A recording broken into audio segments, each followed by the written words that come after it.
बिस्मिल्लाहिर्रहमानिर्रहीम। अस्सलामुअलैकुम दोस्तों, क्या हाल चाल है। मैं उम्मीद करता हूँ कि मेरे तमाम दोस्त खैरियत से हों। आज हम जा रहे हैं एक फार्म के ऊपर। वहाँ पे ना भेड़ फार्मिंग है, शीप फार्मिंग, उनके इंटरव्यू के लिए। बड़ी ज़बरदस्त इंटरव्यू होने वाला है और इनके पास काफ़ी बड़ा रेवड़ था। कम से कम 150 के करीब इनके पास भेड़ें थी। अभी कुछ सेल कर दी हैं, कुछ हैं इनके पास फार्म के ऊपर मौजूद हैं। अभी जाके देखते हैं, मुकम्मल उनका इंटरव्यू करेंगे। थोड़ा दूर में जाना पड़ेगा तो अभी हम निकलते हैं।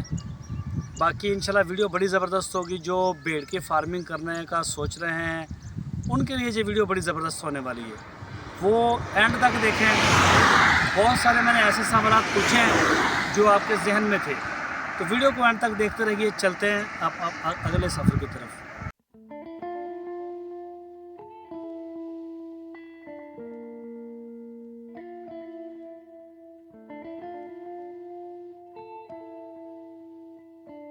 बिस्मिल्लाहिर्रहमानिर्रहीम। अस्सलामुअलैकुम दोस्तों, क्या हाल चाल है। मैं उम्मीद करता हूँ कि मेरे तमाम दोस्त खैरियत से होंगे। मैं तारक चौधरी, आप देख रहे हैं मुझे तारक अजीज़ यूट्यूब चैनल से। आज हम आए हैं, एक दोस्त है हमारे इलाके में, उन्होंने भेड़ की फार्मिंग की है। बड़ी नस्ली रखी हुई है, सरगुदा नस्ल की कजली भेड़। और इनके पास एक बड़ी तादाद थी, तकरीबन लगभग 150 के करीब। मैं थोड़ा लेट हो गया, मेरी तबीयत ठीक नहीं थी तकरीबन 4-5 दिन से ना, तो इन्होंने सेल की हैं। अभी भी हैं इनके पास, बड़ी नस्ल के ऊपर काम कर रहे हैं। तो सर से भी बात करेंगे इंशाल्लाह। आपने सारी वीडियो को एंड तक देखना है, बड़े अच्छे सवाल भी होंगे और आपको आपके सवालों के जवाब इस वीडियो में इंशाल्लाह मिलेंगे। ठीक है, सारी तफसील से बात करेंगे। अस्सलाम वालेकुम सर। वालेकुम सर की हाल चाल। अलहमदुलिल्लाह। सर जी पंजाबी च गल करोगे या उर्दू च करोगे?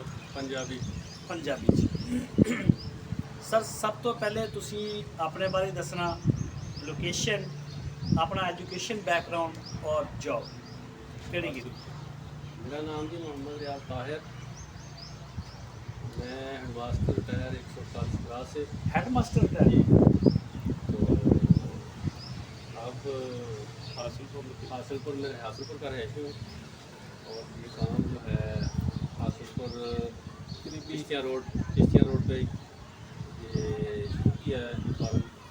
तो अब कुछ माल जो ज़्यादा सेल कर दिया और सीधा सा थोड़े से रखे हैं, तो शौक के लिए नस्ल बढ़ाने के लिए।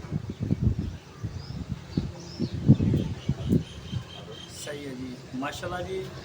सर जो हैं इन्होंने ये हेड मास्टर थे हाई स्कूल में, 148 मुराद मिडिल स्कूल में हेड मास्टर के ओहदे से रिटायर हो गए। कितने दिन हो गए सर ये रिटायरमेंट? 3 साल हो गए।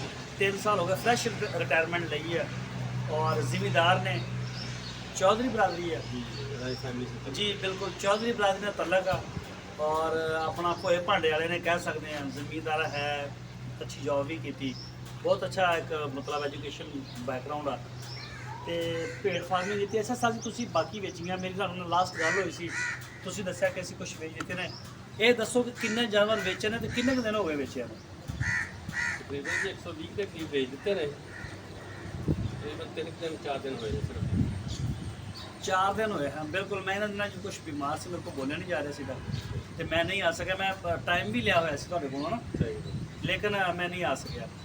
120 जानवर सेल किए ने, बहुत अच्छा माल सी।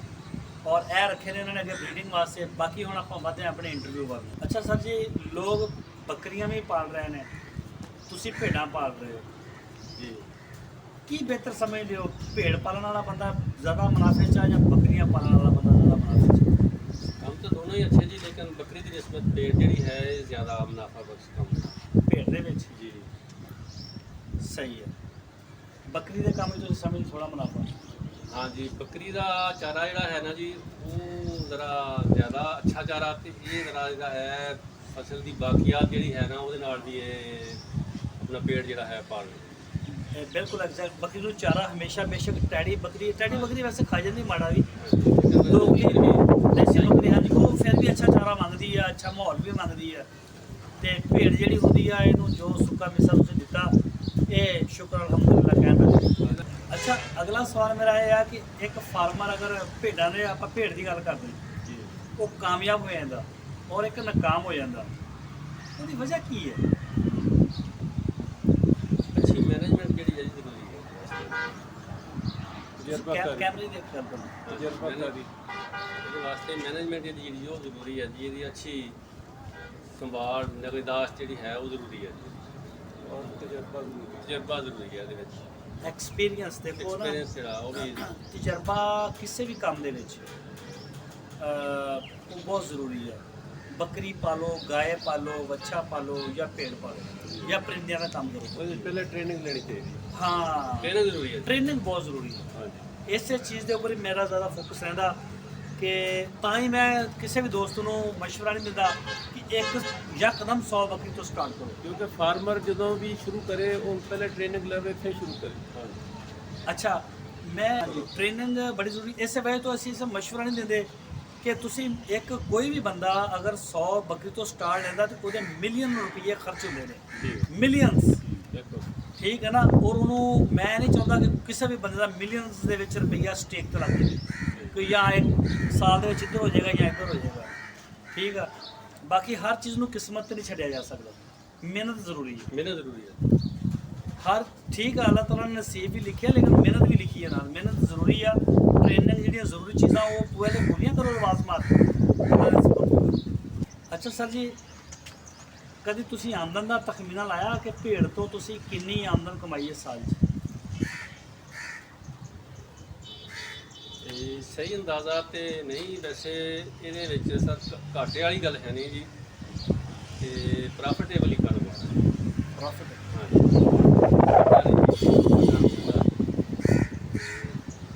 ਮੁਨਾਫਾ ਬਖਸ਼ੀ ਕਾਰੋਬਾਰ ਹੈ ਜੀ। ਵੈਸੇ ਜ਼ਿਆਦਾ ਬਾਰੀਕੀ 'ਚ ਨਹੀਂ ਗਏ ਜੀ ਅਸੀਂ, ਤੇ ਲੇਕਿਨ ਇਹ ਆ ਕਿ ਇਹਦੇ 'ਚ ਘਾਟਾ ਨਹੀਂ ਹੈ। ਬਿਲਕੁਲ ਜੀ, ਭੇਡ ਦਾ ਵੀ ਸਰ ਕਹਿ ਰਹੇ ਨੇ ਕਿ ਬਹੁਤ ਅੱਛਾ ਕੰਮ ਆ, ਮੁਨਾਫੇ ਵਾਲਾ ਕੰਮ ਆ ਔਰ ਇਹ 'ਚ ਨੁਕਸਾਨ ਨਹੀਂ ਆਇਆ ਕਿਸੇ ਕਿਸਮ ਦਾ ਵੀ। ਇੱਕ ਹੋਰ ਸਵਾਲ ਸਰ ਜੀ, ਨੌਜਵਾਨ ਜਿਹੜੀ ਨਸਲ ਆ ਉਹਨੂੰ ਭੇਡ ਫਾਰਮਿੰਗ 'ਚ ਆਉਣਾ ਚਾਹੀਦਾ ਜਾਂ ਕੋਈ ਜੌਬਸ ਕਰਨੀਆਂ ਚਾਹੀਦੀਆਂ ਜਾਂ ਬੱਕਰੀ ਫਾਰਮ ਕਰੇ ਜਾਂ ਕੋਈ ਹੋਰ ਕੁਝ ਕਰ ਲੇ, ਜਾਂ ਵਕਤ ਦਾ ਜਾਇਜ਼ ਸਮਝਦੇ ਜਿਹਨੇ ਫਾਰਮਿੰਗ ਕੀਤੀ? ਨਈ ਨਸਲ ਨੂੰ ਬਜਾਏ ਨੌਕਰੀ ਦੇ ਕਾਰੋਬਾਰ ਜਿਹੜਾ ਵੀ ਹੈ ਨਾ, ਨੀਚ ਨੌਕਰੀ ਉਦਮ ਖੇਤੀ ਮਤਲਬ ਵਪਾਰ ਕੰਮਕਾਰ ਜਿਹੜਾ ਹੈ ਜੀ, ਕਾਰੋਬਾਰ ਜਿਹੜਾ ਉਹਦੇ ਨਾਲ ਤੇ ਜੀ ਨੌਕਰੀ ਨਹੀਂ ਨਾ ਲੱਗਦੀ, ਤੇ ਕਾਰੋਬਾਰ ਜਿਹੜਾ ਜੀ ਉਹਦੇ ਵਰਗੀ ਚੀਜ਼ ਨਹੀਂ ਕੋਈ। ਇਹਦੇ ਨਾਲ ਇੱਧਰ ਆਉਣਾ ਚਾਹੀਦਾ। ਨਈ ਨਸਲ ਨੂੰ ਇੱਧਰ ਆਉਣਾ ਚਾਹੀਦਾ ਔਰ ਬਹੁਤ ਮੁਨਾਫਾ ਬਖਸ਼ ਚੀਜ਼ ਹੈ ਜੀ, ਮੁਨਾਫਾ ਬਖਸ਼ ਕਾਰੋਬਾਰ ਹੈ। ਅੰਬੀਆ ਕਰਾਮ ਨੇ ਇਸ ਦੇ ਵਿੱਚ ਅੰਬੀਆ ਕਰਾਮ ਦਾ ਪੇਸ਼ਾ ਜੀ ਰਿਹਾ ਕਿ ਸਾਰੇ ਨਬੀਆਂ ਨੇ ਸਾੜਿਆਂ ਨੇ ਤਕਰੀਬਨ ਇਸ ਕੰਮ ਨੂੰ ਤਰਜੀਹ ਦਿੱਤੀ। ਬਿਲਕੁਲ। ਅੱਛਾ ਸਰ ਜੀ, ਫਾਰਮ ਬਣਾਉਣ ਦਾ ਬੁਨਿਆਦੀ ਮਕਸਦ ਕੀ ਸੀ ਤੁਹਾਡਾ? ਦੁੱਧ ਵੇਚਣਾ, ਗੋਸ਼ਤ ਵੇਚਣਾ ਜਾਂ ਨਸਲ ਪੈਦਾ ਕਰਨੀ? ਬਰੀਡ ਵਾਸਤੇ ਜੀ, ਬਰੀਡ ਵਾਸਤੇ ਤਿਆਰ ਕੀਤਾ ਜੀ ਜ਼ਿਆਦਾਤਰ।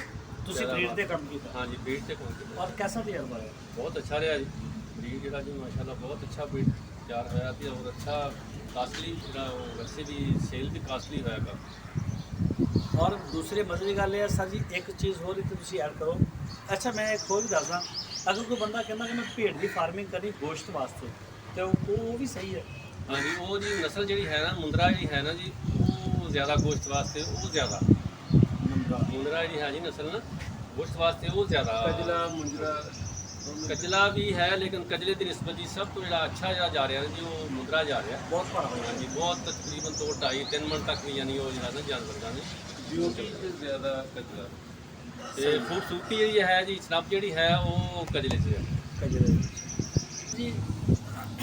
ਅਗਲਾ ਸਵਾਲ ਮੇਰਾ ਇਹ ਹੈ ਕਿ ਭੇਡਾਂ ਨੂੰ ਜਿਹੜੀ ਖੁਰਾਕ ਦੇਣੀ ਹੈ, ਸਬਜ਼ ਚਾਰਾ ਦੇਣਾ ਚਾਹੀਦਾ ਜਾਂ ਜਿਹੜੇ ਕਮਰਸ਼ੀਅਲ ਫੀਡਾਂ ਮਿਲਦੀਆਂ ਬਾਜ਼ਾਰ 'ਚੋਂ ਉੱਥੇ ਰੱਖਣਾ ਚਾਹੀਦਾ ਜਾਂ ਚਰਾਈ ਵਾਸਤੇ ਲੈ ਕੇ ਜਾਣਾ ਚਾਹੀਦਾ? ਕੀ ਮਸ਼ਵਰਾ ਹੈ? ਤੁਸੀਂ ਕੀ ਬਿਹਤਰ ਸਮਝਦੇ ਹੋ, ਜ਼ਿਆਦਾ ਨਫਾ ਕਿਹੜੀ ਚੀਜ਼ ਦੇਗੀ? ਉਹ ਜੀ ਇਸ ਜਾਨਵਰ ਵਾਸਤੇ ਚਰਾਈ ਵੀ ਬਿਹਤਰ ਹੈ ਕਿਉਂਕਿ ਚਰਾਈ 'ਚ ਜਾਨਵਰ ਜ਼ਿਆਦਾ ਖੁਸ਼ ਰਹਿੰਦਾ, ਲੇਕਿਨ ਇਹਦੇ ਨਾਲ ਜਿਹੜਾ ਖੁਸ਼ਕ ਚਾਰਾ ਨਾ ਉਹ ਜ਼ਿਆਦਾ ਇਹਦੇ ਵਾਸਤੇ ਫਾਇਦੇਮੰਦ ਸਾਬਤ ਹੁੰਦਾ ਹੈ ਕਿ ਸਬਜ਼ ਚਾਰੇ ਦੇ ਨਾਲ ਖੁਸ਼ਕ ਚਾਰਾ ਜਿਹੜਾ ਨਾ ਜੀ ਉਹ ਵੀ ਇਹਨੂੰ ਮਿਲਣਾ ਚਾਹੀਦਾ ਜੀ। ਸੁਬਾਹ ਦੇ ਟਾਈਮ ਅਗਰ ਤੁਸੀਂ ਇਹਦੀ ਚਰਾਈ ਕਰਾਉਂਦੇ ਹੋ ਤੇ ਸ਼ਾਮ ਦੇ ਟਾਈਮ ਇਹਨੂੰ ਖੁਸ਼ਕ ਚਾਰਾ ਜਿਹੜਾ ਨਾ ਰਾਤ ਦੇ ਟਾਈਮ ਤੱਕ ਇਹਦਾ ਨਾ ਉਹ ਇਹਨੂੰ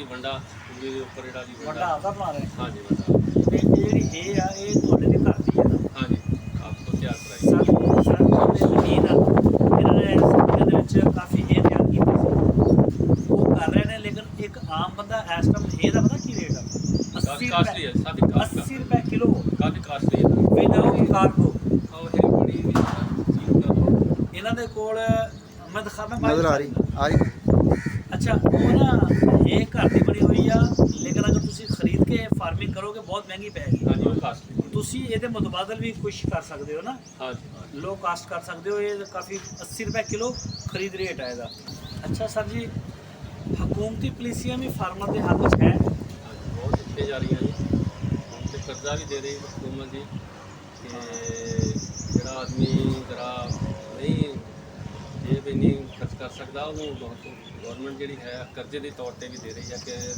ਨਈ ਨਸਲ ਜਿਹੜੀ ਆ ਉਹਨੂੰ ਕਰਜ਼ੇ ਦਿੰਦੀ ਕਿ ਕਰਜ਼ੇ ਲੈ ਕੇ ਤੁਸੀਂ ਉਹਦੇ ਨਾਲ ਫਾਰਮਿੰਗ ਕਰ ਸਕਦੇ ਨਈ ਨਸਲ ਨੂੰ ਇੱਧਰ ਆਉਣਾ ਚਾਹੀਦਾ ਇੱਧਰ ਆਉਣਾ ਚਾਹੀਦਾ ਔਰ ਇਹ ਬਹੁਤ ਔਰ ਗਵਰਨਮੈਂਟ ਦੀ ਨਾ ਹੁਣ ਪੰਜਾਬ ਗਵਰਨਮੈਂਟ ਦੀ ਸਿਰਫ ਗੱਲ ਹੋ ਰਹੀ ਹੈ ਕਿ ਪੰਜਾਬ ਗਵਰਨਮੈਂਟ ਬਗੈਰ ਸੂਦ ਤੋਂ ਕਰਜ਼ਾ ਦੇ ਰਹੀ ਹੈ ਕਾਰੋਬਾਰ ਵਾਸਤੇ 5 ਲੱਖ 10 ਲੱਖ 15 ਲੱਖ 20 ਲੱਖ ਕਰੋੜ ਤੱਕ ਤੁਸੀਂ ਲੈ ਸਕਦੇ ਹੋ ਉਹਦੀ ਮਜ਼ੀਦ ਮਨੋਮਾਤ ਵਾਸਤੇ ਤੁਹਾਨੂੰ ਬੈਂਕ ਜਾਣਾ ਪਏਗਾ ਮੈਨੂੰ ਇਸ ਚੀਜ਼ ਦੇ ਬਾਰੇ ਕੋਈ ਆਈਡੀਆ ਨਹੀਂ ਸਰ ਤੁਹਾਨੂੰ ਹੈ ਕੋਈ ਆਈਡੀਆ ਨਹੀਂ ਸਰ ਤੁਹਾਨੂੰ ਬੈਂਕ ਲੇਕਿਨ ਦੇ ਰਹੀ ਹੈ ਦੇ ਰਹੇ ਹੋਏ ਗਵਰਨਮੈਂਟ ਬਗੈਰ ਸੂਦ ਤੋਂ ਕਰਜ਼ਾ ਦੇ ਰਹੀ ਆ ਮੈਡੀਸਨ ਦੇ ਰਹੀ ਆ ਠੀਕ ਆ ਤੁਹਾਡੀਆਂ ਵੈਕਸੀਨਾਂ ਗਵਰਨਮੈਂਟ ਕਰ ਰਹੀ ਇੱਥੇ ਹਾਂਜੀ ਕਰ ਰਹੀ ਬਿਲਕੁਲ ਕਰ ਰਹੀ ਬਕਾਇਦਾ ਰਿਕਾਰਡ ਮੇਨਟੇਨ ਕਰ ਰਹੀ ਹਾਂਜੀ 3-4 ਮੇਨ ਜਿਹੜੀਆਂ ਮੇਜਰ ਵੈਕਸੀਨਾਂ ਹੁੰਦੀਆਂ ਮੂੰਹ ਖੁਰ ਹੋ ਗਿਆ ਔਰ PPR ਹੋ ਗਈ ਇੰਟਰੋਟੈਕਸੀਮੀਆ ਨਮੋਨੀਆ ਇਹ ਸਾਰੀਆਂ ਗਵਰਨਮੈਂਟ ਕਰ ਰਹੀ ਔਰ ਬੜੀ ਅੱਛੀ ਕਿਸਮ ਦੀ ਵੈਕਸੀਨ ਕਰ ਰਹੀ ਗਵਰਨਮੈਂਟ ਮਤਲਬ ਇੰਪੋਰਟੈਂਟ ਹੁੰਦੀ ਆ ਕਈ ਦਫਾ ਰਸ਼ੀਅਨ ਆਉਂਦੀ ਆ ਸਾਡੇ ਫਾਰਮ ਦੇ ਵੀ ਕਰਦੇ ਬਿਲਕੁਲ ਔਰ ਕਈ ਦਫਾ ਜਿਹੜੀ ਆ ਉਹ ਤੁਰਕੀ ਦੀ ਵੀ ਹੁੰਦੀ ਨਾ ਬਹੁਤ ਅੱਛੀ ਵੈਕਸੀਨ ਹੁੰਦੀ ਗਵਰਨਮੈਂਟ ਹੁਣ ਇੱਕ ਅੱਛਾ ਇਨੀਸ਼ੀਏਟਿਵ ਲੈ ਰਹੀ ਹੈ ਇਸ ਕੰਮ ਵਾਸਤੇ ਤੇ ਤੁਸੀਂ ਜਿਹੜੇ ਸਮਝ ਰਹੇ ਹੋ ਕਿ ਗਵਰਨਮੈਂਟ ਦਾ ਇੱਕ ਅੱਛਾ ਸਟੈਪ ਅੱਛਾ ਸਾਡੀ ਫਾਰਮ ਚਲਾਉਣ ਵਾਸਤੇ ਜਦੋਂ ਤੁਸੀਂ ਨਵੇਂ ਇਸ ਫੀਲਡ 'ਚ ਆਏ ਜੀ ਤੁਹਾਨੂੰ ਕਈ ਕਿਸਮ ਦੇ ਮਸਾਇਲ ਆਏ ਹੋਣਗੇ ਹਾਂਜੀ ਕਾਫੀ ਆਏ ਨੇ ਸਰ ਫੇਸ ਕੀਤੇ ਜੀ ਬਿਲਕੁਲ ਜਾਂ ਬਸ ਸਿਰ ਫੜ ਕੇ ਬਹਿ ਗਏ ਯਾਰ ਨਹੀਂ, ਕਿਤੇ ਨਹੀਂ। ਫਸ ਗਿਆ ਪੰਗਾ ਲੈ ਨਹੀਂ ਨਹੀਂ ਸਰ ਕੀਤਾ ਜੀ ਫੇਸ ਕੀਤਾ ਫੇਸ ਕੀਤਾ ਜੀ ਐਕਸਪੀਰੀਅੰਸ ਆਇਆ ਸੀ ਪਹਿਲੇ ਵੀ ਨਹੀਂ ਸਰ ਜ਼ੀਰੋ ਐਕਸਪੀਰੀਅੰਸ ਹਾਂਜੀ ਸੀ ਜ਼ੀਰੋ ਅੱਛਾ ਇਹ ਮੇਰੇ ਦੋਸਤਾਂ ਨੂੰ ਦੱਸੋ ਕਿ ਤੁਸੀਂ ਪਹਿਲੇ ਹੀ ਦਿਨ ਕਿੰਨੇ ਜਨਰਲਾਂ ਤੋਂ ਸਟਾਰਟ ਕੀਤਾ ਸੀ ਅਸੀਂ 150 ਤੋਂ ਕੀਤਾ ਜੀ ਪਹਿਲਾਂ ਹੀ ਸਟਾਰਟ ਹੀ 150 150 ਤੋਂ ਤੋਂ ਕੀਤਾ ਸੀ ਤੇ ਜਿਵੇਂ ਤੁਹਾਡੇ ਕੋਲ ਬਿਲਕੁਲ ਕੋਈ ਤਜਰਬਾ ਨਹੀਂ ਸੀ ਕਿਸੇ ਕਿਸਮ ਦਾ ਤੇ 150 ਤੋਂ ਕਰਨਾ ਚਾਹੀਦਾ ਸੀ ਜਾਂ ਥੋੜਾ ਤੋਂ ਕਰਨਾ ਚਾਹੀਦਾ ਸੀ ਬਾਅਦ ਜੀ ਰੱਬ ਵਕਲ ਸ਼ੁਰੂ ਕਰ ਲਿਆ ਸੀ ਲੇਕਿਨ ਅੱਲਾਹ ਤਾਲਾ ਨੇ ਬਾਂਹ ਫੜੀ ਕਾਫੀ ਅੱਛਾ ਰਿਹਾ ਸਾਡੇ ਵਾਸਤੇ ਲਾਸ ਵੀ ਆਏ ਹੋਣਗੇ ਲਾਸਟ ਹਾਂਜੀ ਇਹਦੇ ਚ ਹੋ ਜਾਂਦਾ ਰਿਹਾ ਐਕਸਪਾਇਰ ਵੀ ਹੋ ਜਾਂਦੇ ਰਹੇ ਤੇ ਲੇਕਿਨ ਉਹਦੇ ਬਾਵਜੂਦ ਫਿਰ ਵੀ ਲਾਸਟ ਨਹੀਂ ਜੀ ਮੌਸਮੀ ਤਗੱਯਰਾਤ ਦੇ ਮੌਸਮੀ ਤਗੱਯਰਾਤ ਫਿਰ ਵੀ ਕੋਈ ਨਾ ਕੋਈ ਬਿਮਾਰੀਆਂ ਅਸਰ-ਅੰਦਾਜ਼ ਬੱਚਿਆਂ ਤੇ ਹੁੰਦੀਆਂ ਰਹੀਆਂ ਸੀ ਬੱਚਿਆਂ ਤੇ ਲੇਕਿਨ ਉਹਦੇ ਬਾਵਜੂਦ ਵੀ ਫਿਰ ਵੀ ਨਹੀਂ ਜ਼ਿਆਦਾ ਲਾਸ ਨਹੀਂ ਫਿਰ ਵੀ ਠੀਕ ਰਹੇ ਫਿਰ ਵੀ ਸਹੀ ਲੱਗਾ ਹਾਂਜੀ ਸਰ ਨੇ ਜੀ 150 ਭੇਡ ਤੋਂ ਸ਼ੁਰੂ ਕੀਤਾ ਔਰ ਐਕਸਪੀਰੀਅੰਸ ਨਹੀਂ ਸੀ ਲੇਕਿਨ ਇੱਕ ਗੱਲ ਮੈਂ ਤੁਹਾਨੂੰ ਦੱਸਾਂ ਕਿ ਜ਼ਿਮੀਂਦਾਰ ਜਿਹੜਾ ਵੀ ਹੈ ਨਾ ਦਿਹਾਤ 'ਚ ਰਹਿਣ ਵਾਲਾ ਜਾਂ ਬੇਸ਼ੱਕ ਸ਼ਹਿਰ 'ਚ ਹੀ ਰਹਿ ਰਿਹਾ ਉਹ ਬੰਦਾ ਜਿਹੜਾ ਨਾ ਉਹ ਜਾਨਵਰਾਂ ਦੇ ਨਾਲ ਉਹਦੀ ਇੱਕ ਤਲਕ ਹੁੰਦਾ ਹੀ ਹੈ ਬਿਲਕੁਲ ਉਸ ਹੋ ਜਾਂਦਾ ਜੀ ਉਹ ਇਹ ਨਹੀਂ ਤੁਸੀਂ ਉਹਨੂੰ ਕਹਿ ਸਕਦੇ ਕਿ ਇੱਕ ਬੰਦਾ ਬਿਲਕੁਲ ਮੰਮੀ ਡੈਡੀ ਸ਼ਹਿਰ 'ਚ ਉੱਠਿਆ ਉਹਦੇ ਵਿੱਚ ਤੇ ਇੱਕ ਜ਼ਿਮੀਂਦਾਰ ਦੇ ਬੱਚਿਆਂ ਦੇ ਵਿੱਚ ਬੜਾ ਫਰਕ ਹੁੰਦਾ ਉਹਨਾਂ ਨੂੰ ਅੰਦਾਜ਼ਾ ਹੁੰਦਾ ਚੀਜ਼ਾਂ ਦਾ ਕਾਫੀ ਹੱਦ ਤੱਕ ਤੇ ਲਾਸਟ ਤੁਸੀਂ ਹੁਣ ਵੇਚਿਆ ਇਸ ਤੋਂ ਪਹਿਲੇ ਵੀ ਤੁਸੀਂ ਵੇਚੀਆਂ ਭੇਡਾਂ ਹਾਂਜੀ ਯਾਨੀ ਕਿ ਕੰਮ ਤੋਂ ਤੁਸੀਂ ਸੈਟੀਸਫਾਈਡ ਹੋ ਹਾਂਜੀ ਇਹ ਜਾਨਵਰਾਂ ਨੂੰ ਵੇਚਣਾ ਚਾਹੁੰਦੇ ਹੋ ਜਾਂ ਨਹੀਂ ਨਹੀਂ ਸਰ ਅੱਛਾ ਮੇਰੇ ਜ਼ਿਹਨ 'ਚ ਇੱਕ ਹੋਰ ਸਵਾਲ ਆਇਆ ਸੀ ਅਕਸਰ ਦੋਸਤ ਇਹ ਪੁੱਛਦੇ ਨੇ ਕਿ ਬੱਕਰੀਆਂ ਕਿੰਨੇ ਮਹੀਨੇ ਬਾਅਦ ਹੁੰਦੀਆਂ ਨੇ ਬੱਕਰੀ ਦਾ ਤਾਂ ਤੁਸੀਂ ਕੰਮ ਨਹੀਂ ਕਰਦੇ ਮੈਂ ਦੱਸ ਸਕਦਾ ਕਿ ਬੱਕਰੀ 5 ਮਹੀਨੇ ਤਕਰੀਬਨ ਲੈਂਦੀ ਹੈ 5 ਦਿਨ ਉੱਤੇ ਲੈ ਗਏ 2 ਦਿਨ ਕੰਮ ਲੈ ਗਈ ਡਿਲੀਵਰ ਕਰਦੀ ਬੱਕਰੀ ਦੇ ਜਿਹੜੀ ਹੈ ਫਿਰ ਉਹ ਤਕਰੀਬਨ 1.5 ਬੱਚਾ ਦੀ ਰੇਸ਼ੋ ਲਓ ਤੁਸੀਂ ਦੋਗਲੀ ਦੀ ਜਾਂ ਅੱਛੀ ਨਸਲ ਦੀ ਅੱਛਾ ਭੇਡ ਦੇ ਬਾਰੇ ਦੱਸੋ ਕਿ ਭੇਡ ਕਿੰਨੀ ਦੇਰ ਬਾਅਦ ਸੂੰਦੀ ਹੈ ਇਹ ਵੀ ਇੰਨਾ ਹੀ ਟਾਈਮ ਲੈਂਦੀ ਸਰ 5 ਮਹੀਨੇ ਹਾਂਜੀ 5 ਮਹੀਨੇ ਤੋਂ ਕੋਈ 5 ਦਿਨ ਉੱਪਰ 10 ਦਿਨ ਉੱਪਰ ਹੋ ਸਕਦੇ 10 ਦਿਨ ਉੱਪਰ ਬਸ ਇੰਨਾ ਹੀ ਅੱਛਾ ਤੇ ਇਹ ਜਿਹੜੀ ਭੇਡ ਤੁਸੀਂ ਕੱਜਰੀ ਨਸਲ ਦੀ ਪਾਈ ਆ ਇਹ ਸਰਗੋਦਾ ਬਰੀਡ ਹਾਂਜੀ ਇਸ ਯਾਨੀ ਕਿ ਕੱਜਲਾ ਬਲੱਡ ਦੇ ਉੱਪਰ ਕੰਮ ਕਰ ਰਹੇ ਨੇ ਹਾਂਜੀ ਪਿਓਰ ਕੱਜਲਾ ਬਲੱਡ ਆ ਹਾਂਜੀ ਤੇ ਇਹ ਭੇਡ ਕਿੰਨੇ ਬੱਚੇ ਦੇ ਦਿੰਦੀ ਹੈ ਜਦੋਂ ਡਿਲੀਵਰੀ ਕਰਦੀ ਹੈ 2 ਬੱਚੇ ਵੀ ਦਿੰਦੇ ਤੇ ਇੱਕ ਵੀ ਦਿੰਦੀ ਹੈ ਕੀ ਰੇਸ਼ੋ ਆ ਅਗਰ 100 ਜਾਨਵਰ ਤੁਸੀਂ ਰੱਖਿਆ ਉਹ ਚੋਂ ਕਿੰਨੀਆਂ ਭੇਡਾਂ 2 ਦੇਣਗੀਆਂ ਕਿੰਨੀਆਂ 1 ਦੇਣਗੀਆਂ 40% ਜਿਹੜੀਆਂ ਜੀ 2 ਦਿੰਦੀਆਂ ਬਾਕੀ ਤਕਰੀਬਨ ਜਿਹੜੀ 60% ਆ ਉਹ ਇੱਕ ਵੀ ਇੱਕ ਵੀ ਨਹੀਂ। ਅੱਛਾ, ਤੁਸੀਂ ਇੱਕ ਹੋਰ ਵੀ ਤਜਰਬਾ ਦੇਖਿਆ ਹੋਏਗਾ ਇਸੇ ਫੀਲਡ ਦੇ ਵਿੱਚ ਹੀ। ਇੱਕ ਭੇਡ ਦੋ ਬੱਚੇ ਪਾਲ ਰਹੀ ਹੈ, ਇੱਕ ਨੇ ਇੱਕ ਪਾਲਣਾ। ਬੱਚਾ ਕਿਹੜਾ ਬੱਚਾ ਜ਼ਿਆਦਾ ਸਿਹਤਮੰਦ, ਉਹਦੀ ਗਰੋਥ ਕਿਹੜੇ ਤੇ ਤੁਹਾਨੂੰ ਨਜ਼ਰ ਆ ਗਈ? ਤੁਸੀਂ ਦੋ ਵਾਲੀ ਜਾਓਗੇ ਜਾਂ ਇੱਕ ਲਈ ਜਾਓਗੇ? ਇੱਕ ਬੱਚੇ ਵਾਲੀ ਜਿਹੜੀ ਹੈ ਜੀ ਉਹ ਜ਼ਿਆਦਾ ਸਿਹਤਮੰਦ, ਲੇਕਿਨ ਮਾਦੀ ਦੇ ਉੱਤੇ ਜਾਂ ਮਾਂ ਦੇ ਉੱਤੇ ਹੈ, ਲੇਕਿਨ ਕਈ ਜਿਹੜੀਆਂ ਹੈ ਉਹ ਦੋ ਬੱਚਿਆਂ ਦੀ ਵੀ ਜਿਹੜੀ ਆ ਉਹ ਬਹੁਤ ਅੱਛੇ ਤਰੀਕੇ ਨਾਲ ਪਾਉਂਦੀਆਂ ਤੇ ਉਹਦੇ ਦੁੱਧ ਦੀ ਕਪੈਸਿਟੀ ਦੇ ਉੱਤੇ ਹੈ ਜੀ ਕਿ ਮਾਂ ਜੀ ਤੇ ਵੈਸੇ ਬੋਲੋ ਹੋਰ। ਹਾਂਜੀ, ਮਾਂ ਜਿਹੜੀ ਹੈਗਾ ਉਹਦਾ ਅੱਛਾ ਦੁੱਧ ਹੈ ਤਾਂ ਤੇ ਉਹ ਦੋਨੋਂ ਬੱਚਿਆਂ ਨੂੰ ਬਹੁਤ ਅੱਛਾ ਪਾਲਦੀ। ਸਹੀ ਹੈ। ਅਸੀਂ ਤਾਂ ਦੇਖੋ ਜੀ ਬਰੀਡ ਦੇ ਤੌਰ ਤੇ ਤਿਆਰ ਕੀਤੇ ਨੇ, ਬਹੁਤ ਅੱਛੇ ਪਾਲੇ। ਸਹੀ ਆ। ਅੱਛਾ ਸਰ ਜੀ, ਇਹ ਨਸਲ ਦਾ ਤੁਸੀਂ ਕਦੇ ਕਿਸੇ ਭੇਡ ਦਾ ਦੁੱਧ ਚੋਇਆ ਹੋਵੇ ਹਾਂਜੀ ਬੱਚੇ ਨੂੰ ਪਿਆਉਣ ਤੋਂ ਬਗੈਰ, ਹਾਂਜੀ, ਕਿੰਨਾ ਦੁੱਧ ਦੇ ਦਿੰਦੀ ਟਾਈਮ ਤਕਰੀਬਨ 3 ਪਾ ਜਾਂ ਕਿਲੋ ਇਹਦੇ ਤੋਂ ਉੱਪਰ ਨਹੀਂ ਜਾਂਦੀ ਇੱਕ ਟਾਈਮ ਦਾ? ਹਾਂਜੀ ਸੱਚਾ 24 ਘੰਟੇ 24 ਘੰਟੇ। 24 ਘੰਟਿਆਂ ਦੇ ਵਿੱਚ ਇਸ ਤੋਂ ਜ਼ਿਆਦਾ ਨਹੀਂ ਇੰਨਾ, ਲੇਕਿਨ ਇਹਦਾ ਦੁੱਧ ਸਾਰੇ ਵਾਲੇ ਨਾਲ ਬਹੁਤ ਜ਼ਿਆਦਾ ਸੰਘਣਾ ਹੁੰਦਾ। 7 ਮਲਾਈਆਂ ਹੁੰਦੀਆਂ ਸਾਰੇ ਦੇ ਦੁੱਧ 'ਤੇ, ਠੀਕ ਹੈ ਜੀ। ਤੇ ਔਰ ਬਹੁਤ ਤਾਕਤਵਰ ਜਿਹੜਾ ਜੀ ਇਹ ਹੈਗਾ, ਜ਼ਿਆਦਾਤਰ ਬਿਮਾਰੀਆਂ ਵਾਸਤੇ ਬਹੁਤ ਫਾਇਦੇਮੰਦ ਸਾਬਿਤ ਹੋ ਰਿਹਾ। ਜੀ ਬਿਲਕੁਲ। ਸਰ ਕਹਿ ਰਹੇ ਨੇ ਕਿ ਕੱਜਰੀ ਨਸਲ ਦੀ ਭੇਡ ਆ, ਅਗਰ ਤੁਹਾਡੀ ਫੀਡ ਔਰ ਇਨਵਾਇਰਨਮੈਂਟ ਅੱਛਾ, 1 ਕਿਲੋ ਦੁੱਧ ਤੁਹਾਨੂੰ ਦੇਗੀ 24 ਘੰਟੇ 'ਚ, ਮਤਲਬ ਇੱਕ ਟਾਈਮ ਦਾ ਅੱਧਾ ਕਿਲੋ। ਹਾਂ, ਇੱਕ ਟਾਈਮ ਦਾ ਅੱਧਾ ਕਿਲੋ ਦੁੱਧ ਮਿਲੇਗਾ, ਬਾਕੀ ਨਸਲ ਤਾਂ ਤੁਹਾਨੂੰ ਮਿਲੇਗੀ। ਤੇ ਇਸ ਤੋਂ ਇਲਾਵਾ ਹੁਣ ਦੁਬਾਰਾ ਤੁਸੀਂ ਇਹਨਾਂ ਤੋਂ ਹੀ ਅੱਗੇ ਵਧਾਓਗੇ ਜਾਂ ਕਿਵੇਂ ਅੱਗੇ ਫਾਰਮ ਚਲਾਓਗੇ, ਜਾਂ ਨਾਲ ਮੁਸਤਕਬਲ ਤੁਹਾਡਾ ਕੀ ਪਲਾਨ ਹੈ? ਫਿਲਹਾਲ ਤਾਂ ਜੀ ਚੱਲਦਾ ਪਿਆ, ਲੇਕਿਨ ਮਜ਼ੀਦ ਹੋਰ ਦੂਸਰਾ ਵੀ ਨਾਲ ਕੋਈ ਮਜ਼ੀਦ ਹੋਰ ਸ਼ੁਰੂ ਕਰਾਂਗੇ। ਦੂਸਰੇ ਜਾਨਵਰ ਵੀ ਸ਼ੁਰੂ ਨਹੀਂ, ਕਰਾਂਗੇ। ਮਸਲਾ ਦੂਸਰਾ ਜਾਨਵਰ ਤੁਸੀਂ ਕਿਹੜੇ ਜਾਨਵਰ ਲੈ ਹੋਰ ਕੋਈ ਛੋਟਾ ਟੇਡੀ ਦਾ ਵੀ ਖਿਆਲ ਹੈ ਜੀ, ਕਿ ਟੇਡੀ ਨਾਲ ਦੇ ਨਾਲ ਜਿਹੜਾ ਜੀ ਉਹ ਵੀ ਲੈ ਲਾ ਟੈਡੀ ਬੱਕਰੀ? ਉਹਦਾ ਵੀ ਕਰਾਂਗੇ। ਟੈਡੀ ਬੱਕਰੀ ਦਾ ਇੰਤਖਾਬ ਕਰੋਗੇ ਜਾਂ ਦੇਸੀ ਜਿਹੜੀ 2-2 ਲੱਖ ਵਾਲੀ ਉਹਨੂੰ? ਨਹੀਂ ਸਰ, ਜ਼ਿਆਦਾ ਕਾਸਟਲੀ ਨਹੀਂ, ਉਹ ਕਾਸਟ ਜਿਹੜੀ ਹੈ ਨਾ ਜੀ ਉਹ ਲੈ ਕੇ ਬਰੀਡਰ ਅੱਛਾ, ਬਰੀਡਰ ਜਿਹੜਾ ਹੋਏਗਾ ਨਾ ਜੀ ਉਹ ਕਾਫੀ ਅੱਛਾ ਜੀ ਰੱਖਣਾ ਚਾਹੀਦਾ। ਇਹਦੇ ਵਿੱਚ ਸਾਡੇ ਬਰੀਡਰ ਦੇ ਸਾਰਾ ਜੀ ਮਾਸਕ ਕਰਕੇ ਬਰੀਡਰ ਬਹੁਤ ਅੱਛਾ ਰੱਖਿਆ, ਇਸ ਵਾਸਤੇ ਇੱਕ ਅੱਛੀ ਜਿਹੜੀ ਨਸਲ ਬਰੀਡਰ ਦੇ। ਸਹੀ ਹੈ। ਸਰ ਕਹਿ ਰਹੇ ਨੇ ਕਿ ਜਿਹੜਾ ਬਰੀਡਰ ਆ ਤੁਹਾਡਾ 20 ਚੱਲੇਗਾ, ਉਹ 20/20 ਲੈਣਾ ਪੈਣਾ, ਤੇ ਬੱਕਰੀ ਜਾਂ ਭੇਡ ਜਿਹੜੀ ਵੀ ਤੁਸੀਂ ਲੈਣੀ ਆ ਉਹ ਤੁਹਾਡੀ 18-20 ਵੀ ਚੱਲ ਜਾਏਗੀ, ਚੱਲ ਜਾਏਗਾ। ਉਹਦਾ ਕੋਈ ਇਸ਼ੂ ਨਹੀਂ ਹੈ। ਤੇ ਬਾਕੀ ਕੰਮ ਮਜ਼ੇ ਵਾਲਾ ਤੁਹਾਨੂੰ ਲੱਗਿਆ? ਅੱਛਾ ਟਾਈਮ ਗੁਜ਼ਰ ਰਿਹਾ? ਬਹੁਤ ਅੱਛਾ ਗੁਜ਼ਰ ਰਿਹਾ ਜੀ, ਬਹੁਤ ਅੱਛਾ।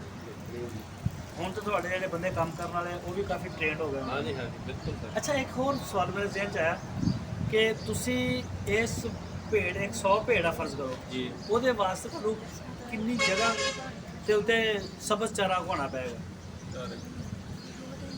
ਤਕਰੀਬਨ ਜੀ 2 ਏਕੜ ਤੇ ਜਿਹੜਾ ਹੈ ਨਾ ਜੀ ਉਹ ਤਾਂ ਲੂਸਣ ਲਾਜ਼ਮੀ ਹੈ ਜੀ ਮਸਤ ਜਿਹੜਾ। ਸਹੀ ਤੇ ਹੈ। ਮਜ਼ੀਦ ਜਿਹੜਾ ਹੈ ਜੀ ਉਹ ਕੋਈ ਜਿਹੜਾ ਹੈ ਇਹਦੇ ਵਾਸਤੇ ਜੰਤਰ ਹੋ ਗਿਆ ਜੀ, ਫਿਰ ਇਹਦੇ ਵਾਸਤੇ ਰੋਡ ਗ੍ਰਾਸ। ਮਸਲਾ ਤੁਸੀਂ ਇਹ ਐਟ ਏ ਟਾਈਮ ਹੁਣ ਅਗਰ 100 ਭੇਡਾਂ ਤੁਹਾਨੂੰ 3 ਏਕੜ ਜਾਂ 4 ਏਕੜ, ਹਾਂਜੀ, ਕਿੰਨਾ ਰਕਬਾ ਤੁਹਾਨੂੰ ਕਾਸ਼ਤ ਕਰਨਾ ਚਾਹੀਦਾ ਤਾਂ ਕਿ ਇਹਨਾਂ ਦੀ ਸਬਜ਼ ਚਾਰੇ ਦੀ ਜ਼ਰੂਰਤ ਪੂਰੀ ਹੋ ਜਾਵੇ? ਅਗਰ ਤਾਂ ਜੀ ਆਪਾਂ ਟੋਟਲ ਅਗਰ ਸਬਜ਼ ਚਾਰੇ ਰੱਖ ਲਓ, ਸਬਜ਼ ਚਾਹ ਦੇ ਰੱਖੇ ਫਿਰ 4 ਏਕੜ ਜਿਹੜਾ ਜੀ ਜ਼ਰੂਰੀ ਹੈ, ਹੋਣੇ ਚਾਹੀਦੇ 4। ਇਹ ਭੇਡ ਜਿਹੜੀ ਹੈ ਨਾ ਅੱਛੀ ਹਾਈਟ ਵਾਲੀ ਆ, ਅੱਛਾ ਇਹਦਾ ਬਾਡੀ ਸਟਰਕਚਰ ਆ, ਇਹਦੀ ਫੀਡ ਆਮ ਭੇਡ ਨੂੰ ਜ਼ਿਆਦਾ, ਔਰ ਇਹਦੀ ਖੂਬਸੂਰਤੀ ਵੀ ਦੂਸਰਿਆਂ ਨਾਲੋਂ ਕਾਫੀ ਅੱਛੀ ਹੈ ਜੀ, ਜ਼ਿਆਦਾ वजन भी ज़्यादा, ਵਜ਼ਨ ਵੀ बच्चे की खूबसूरती और बच्चे का म्यार ਹਾਂਜੀ, और सेल के लिहाज में भी ਦੁੱਧ ਵੀ गोश्त के ਅੱਛਾ लिहाज ਹੈਗਾ, में, ਔਰ दूध के ਇਹਦਾ लिहाज ਜਿਹੜਾ ਹੈ ਨਾ ਤੁਹਾਨੂੰ ਇਹਦੀ ਫੀਡ ਵੀ ਜ਼ਿਆਦਾ। 4 ਏਕੜ 100 ਭੇਡ ਅਗਰ ਤੁਸੀਂ ਰੱਖੀ ਨਾ ਤਿਆਰ, में। जी, ਉਹਦੇ ਵਾਸਤੇ ਤੁਹਾਨੂੰ 4 ਏਕੜ ਜਿਹੜੇ ਆ ਉਹ Must ਆ ਲਾਜ਼ਮੀ ਜੀ। ਮਸਟ ਆ। ਇਹ ਤੁਸੀਂ ਆਪਣੇ ਜ਼ਿਹਨ 'ਚ ਰੱਖਣਾ ਕਿ ਤੁਹਾਨੂੰ ਇੰਨਾ ਸਬਜ਼ ਚਾਰਾ ਚਾਹੀਦਾ। ਹਾਂ। ਉਹਦੇ ਨਾਲ ਅਗਰ ਤੁਹਾਡੇ ਕੋਲ ਸੁੱਕਾ ਚਾਰਾ ਹੋ ਜਾਵੇ ਉਹ ਵੀ ਅੱਛਾ। ਸਰ ਇਹਨਾਂ ਦਾ ਮੈਡੀਸਨ ਦਾ ਖਰਚਾ ਕਿੰਨਾ ਕੁ ਆਏਗਾ ਸਾਲ 'ਚ? ਮੈਡੀਸਨ ਦਾ ਸਰ ਉਹ ਚੱਲਦਾ ਹੀ ਤਾਂ ਰਹਿੰਦਾ, ਗਵਰਨਮੈਂਟ ਦੇ ਦਿੰਦੀ ਹੈ। ਗਵਰਨਮੈਂਟ ਵੀ ਦੇ ਦਿੰਦੀ ਨੇ, ਗਵਰਨਮੈਂਟ ਦੀ ਸਪੋਰਟ ਮਿਲ ਜਾਂਦੀ ਹਾਂਜੀ, ਹੈ। ਉਧਰੋਂ ਦੀ ਸਪੋਰਟ ਮਿਲ ਜਾਂਦੀ ਹੈ। ਵੈਸੇ ਯਾਨੀ ਕਿ ਇੰਨੀ ਟੈਨਸ਼ਨ ਵਾਲਾ ਕੰਮ ਤਾਂ ਨਹੀਂ ਜ਼ਿਆਦਾ।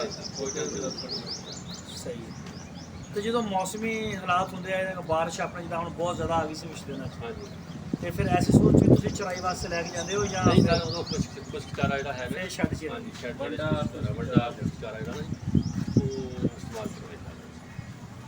ਸਹੀ ਹੋ ਗਿਆ। ਇਹਨੂੰ ਬੱਕਰੀ ਨੂੰ ਮੈਨੇਜ ਕਰਨਾ ਆਸਾਨ ਆ? ਹਾਂਜੀ, ਬੱਕਰੀ ਨੂੰ ਮੈਨੇਜ ਕਰਨਾ ਜ਼ਿਆਦਾ ਮੁਸ਼ਕਿਲ? ਦੱਸਿਆ ਨਾ ਜੀ, ਬੱਕਰੀ ਜਿਹੜੀ ਹੈ ਬਹੁਤ ਸਲੋਨਾ ਪੱਠਾ ਖਾਂਦੀ ਹੈ, ਲੇਕਿਨ ਇਹ ਜਿਹੜਾ ਹੈ ਨਾ ਜੀ ਇਹ ਪੇਟ ਜਿਹੜਾ ਹੈ ਨਾ ਇੱਥੇ ਪੱਠੇ ਦੇ ਨਾਲ ਵੀ ਆਪਣਾ ਭਰ ਤੇ ਇਹ ਤੁਸੀਂ ਤੁਹਾਡਾ ਵੇਚਣ ਦਾ ਮੂਡ ਹੈ, ਇਹਨਾਂ ਨੂੰ ਸੇਲ ਦਾ ਮੂਡ ਹੈ ਜਾਂ ਰੱਖਣ ਦਾ ਮੂਡ ਹੈ? ਅਜੇ ਤਾਂ ਫਿਲਹਾਲ ਜੀ ਰੱਖਣ ਦਾ ਕਰ ਵੀ ਦਿਆਂਗੇ ਸੇਲ, ਕਰ ਵੀ ਸਕਦੇ ਹਾਂ। ਕਰ ਵੀ ਸਕਦੇ ਹਾਂ।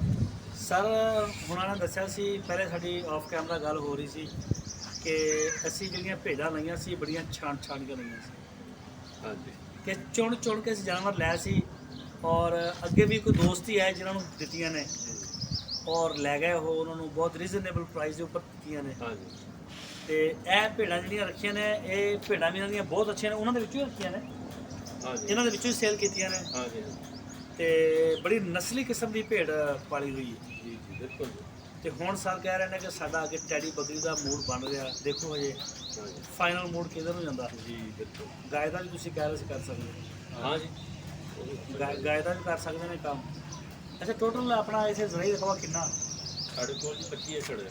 25 ਏਕੜ, ਇੱਕ ਮੁਰੱਬਾ ਜ਼ਮੀਨ ਆ ਮਾਸ਼ਾਅੱਲਾ, ਔਰ ਬਿਲਕੁਲ ਰੋਡ ਦੇ ਨਾਲ ਹੀ ਹੈ। ਵੈਸੇ ਤਾਂ ਸਾਡੇ ਕੋਲ ਸਾਰਾ ਰਕਬਾ ਜਿਹੜਾ ਹੈ ਤਕਰੀਬਨ 40-45 ਏਕੜ ਹੈ ਇਸ ਜਗ੍ਹਾ ਤੇ ਉਧਰੋਂ ਵੀ ਚੀਜ਼ ਦੀ ਜ਼ਰੂਰਤ ਪਵੇ ਤਾਂ ਉਧਰੋਂ ਵੀ ਚੀਜ਼ ਆ ਸਕਦੇ ਹਾਂਜੀ ਬਿਲਕੁਲ ਜੀ ਮਾਸ਼ਾਅੱਲਾ, ਇੱਕ ਲੈਵਲ ਦਾ ਜ਼ਿਮੀਦਾਰ ਆ। ਹਾਂਜੀ 45 ਏਕੜ ਜ਼ਮੀਨ ਹੈ ਮਾਸ਼ਾਅੱਲਾ, ਤੇ ਫਾਰਮਿੰਗ ਕਰਨੀ ਚਾਹੀਦੀ ਹੈ।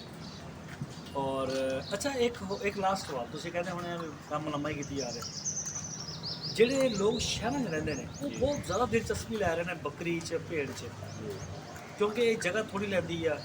ਕਮ ਅਜ਼ ਕਮ ਸ਼ਹਿਰ 'ਚ ਰਹਿਣ ਵਾਲੇ ਬੰਦੇ ਨੂੰ ਤਾਜ਼ਾ ਦੁੱਧ ਦੇ ਬੱਚੇ ਨੂੰ ਮਿਲ ਜਾਂਦਾ, ਸਹੀ ਹੈ। ਉਹ ਇੱਕ ਬੰਦਾ ਕਹਿੰਦਾ ਕਿ ਮੈਂ ਕੋਈ 5-7 ਭੇਡਾਂ ਜਾਂ ਬੱਕਰੀਆਂ ਆਪਣੀ ਛੱਤ 'ਤੇ ਰੱਖਣੀਆਂ। ਤੁਸੀਂ ਸ਼ਹਿਰ ਦਾ ਮਤਲਬ ਇਹ ਕਿ ਕਰਾਚੀ ਨੂੰ ਰੇਂਜ 'ਚ ਰੱਖਣਾ ਤੇ ਲਾਹੌਰ ਨੂੰ, ਸਹੀ ਇਸ ਸ਼ਹਿਰ ਨੂੰ ਮਸ਼ਵਰਾ ਦੇਣਾ ਤੁਸੀਂ ਰੱਖਣੀਆਂ ਚਾਹੀਦੀਆਂ ਜਾਂ ਨਹੀਂ? ਹਾਂਜੀ ਬਿਲਕੁਲ ਹੋ ਸਕਦਾ ਜੀ। ਬਿਲਕੁਲ ਪਾਲ ਰਹੇ ਨੇ ਕੋਈ ਦੋਸਤ ਪਾਲ ਰਿਹਾ ਸਾਡੇ ਮਕਾਨਾਂ ਦੀ ਛੱਤ ਤੇ ਵੀ ਛੱਤੇ ਵੀ ਪਾਲ ਰਹੇ ਨੇ। ਲੋਕ ਪਾਲ ਰਹੇ ਨੇ। ਤਕਰੀਬਨ ਛੱਤ ਦੇ ਉੱਪਰ 8-8 10-10 15-15 ਬੱਕਰੇ ਨੇ ਜੀ, ਛਤਰੇ ਨੇ ਭੇਡਾਂ ਵੀ ਜਿਹੜੀਆਂ ਨੇ ਜੀ ਇਹ ਪਾਲ ਰਹੇ ਨੇ। ਲੇਕਿਨ ਉਹਦੇ ਵਾਸਤੇ ਤੁਹਾਨੂੰ ਇਨਵਾਇਰਨਮੈਂਟ ਉਹਨਾਂ ਵਾਸਤੇ ਬਣਾਉਣਾ ਪਏਗਾ। ਇਹ ਨਹੀਂ ਕਿ ਗਰਮੀ ਦੇ ਵਿੱਚੋਂ ਮਰ ਜਾਣ ਜਾਂ ਠੰਡ 'ਚ ਮਰ ਜਾਣ। ਇਹ ਉਹਨਾਂ ਦੇ ਮੁਤਾਬਕ ਮੌਸਮ ਦੇ ਮੁਤਾਬਕ ਵਾਸਤੇ ਇੱਕਦਮ ਜ਼ਰੂਰੀ ਹੈ। ਜਿਹੜਾ ਪਏਗਾ ਜੀ। ਸਹੀ ਹੈ ਸਰ, ਬਹੁਤ ਸ਼ੁਕਰੀਆ ਟਾਈਮ ਕੱਢਣ ਦਾ, ਤੁਸੀਂ ਸਾਡੇ ਵਾਸਤੇ ਟਾਈਮ ਕੱਢਿਆ, ਬਹੁਤ ਮਿਹਰਬਾਨੀ।